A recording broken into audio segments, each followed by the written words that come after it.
The explosive bullets were heading directly toward the train, but before they could cause any damage to the locomotive, they were sliced in half with astonishing speed. The one responsible for this act was none other than Alpha. As his intervention was revealed, he reflected on the legendary golden sword, the noble sacred blade, the divine weapon capable of deciding the course of a battle. For a brief moment, he felt that the sensation that once characterized him had returned, even if only a little. He believed that outside his home, there were no monsters like the ones he usually faced, and concluded that he was someone beneath only 3 people, but above more than 10,000. For that reason, he now prepared to enjoy crushing the weak, and thus rid himself of all this accumulated frustration. Meanwhile, one of the pirates questioned the boy's identity, intrigued by his strength. Another, noticing the situation, warned that this group of bounty hunters was not simple at all. With some unease, he asked their leader what they should do next. The leader, realizing they were cornered, ordered the execution of strategy number 2. However, countless questions accumulated in his mind. Was that boy a weapon spirit? Wasn't the rainbow mineral from the dwarf kingdom supposed to be depleted? But above all, how was it possible that Aristotle had developed a weapon of that level? The priority was to stop him. At that moment, the pirates moved, surrounding Alpha with calculated movements as if seeking an opportunity to attack. Amid this maneuver, they began to release a gas from their vehicles. Alpha, observing the scene, frowned and wondered what that substance was, questioning whether it was smoke. Immediately, they realized that something was wrong as the smoke began to solidify. It was then revealed that what they had used was a solidification aerosol. That foam quickly hardened in the place where Alpha stood, trapping him for a moment before he fell heavily to the ground. One of the pirates, with a satisfied smile, commented that the job was done and praised the boss's invention, laughing with a certain admiration. Lipping, visibly worried, questioned whether something like that should even be possible and desperately shouted Alpha's name. However, the queen, with a serene expression, asked him not to worry, assuring him that everything was under control. She added in a confident tone that although he usually acted impulsively, he should not forget that Alpha was not only strong but also a sacred sword, capable of handling the situation without difficulty. The hero confirmed her words. If she said so, it was because she knew he could face it without trouble. It was at that moment that Elizabeth, with a firm gaze, asked Lepping to leave everything in Alpha's hands. Then, changing the subject, she reminded him of what he wanted to say before they were interrupted. Lepping hesitated for a moment, but finally responded that he preferred to wait, as he wanted to do it on a special date, their anniversary, which would be in a month.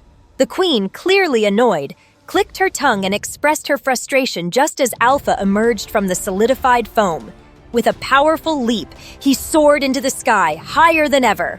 The leader of the pirates, noticing what had happened, immediately ordered everyone to open fire.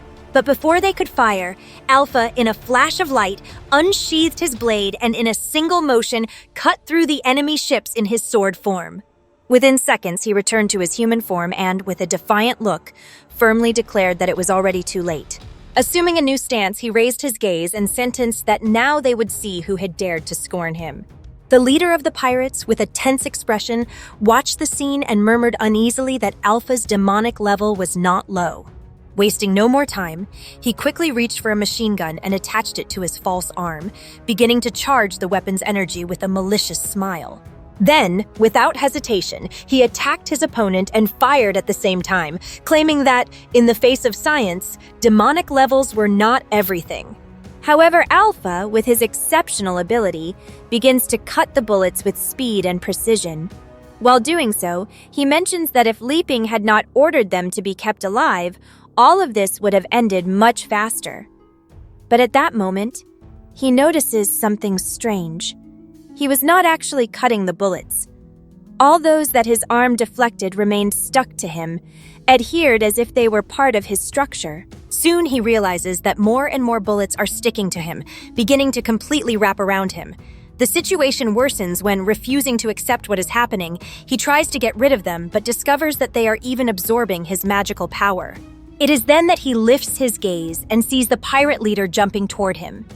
In the air, he proclaims that in this world, all matter exists within a relationship of generation and restriction. He explains that as long as the essence of things is understood and the rules are correctly applied, even the weakest can defeat the strongest. He further adds that, in the end, the spirit of a weapon is nothing more than an intelligent metal body with a limited amount of magical power and higher quality materials. Then, he details that the alloy bullets he crafted with magic storage ore and magnetic ore were specifically designed to counter existences like him. After his words, the pirate leader prepares his fist and launches a devastating steam punch. The impact is brutal. After the attack, he observes his own hand in surprise and comments that his opponent is truly resilient. Immediately, he wonders why, on this particular day, such a powerful helper has been invited. Despite intercepting the wagons for 2 consecutive months without receiving any reaction during all that time, now the situation has changed drastically. He confesses to himself that this does not make sense. His mind fills with doubts, questioning what is really happening in the royal castle. What are those ministers plotting this time? He begins to suspect that his own intelligence might be insufficient to fully understand the situation. But even so, as long as they manage to disrupt the resource route, they will be able to stop them. He watches the wagon moving away while changing his arm and activating a new form. He decides to use 100% power in his pneumatic fist cannon.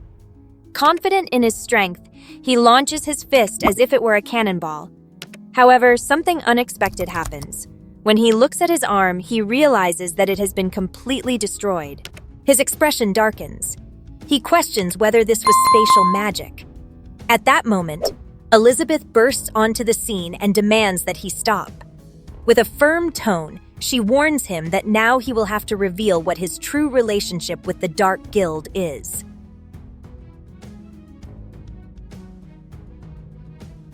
And with that, we've reached the end of this week's chapter. If you made it all the way to the end, I'd love to hear your thoughts on this chapter in the comments.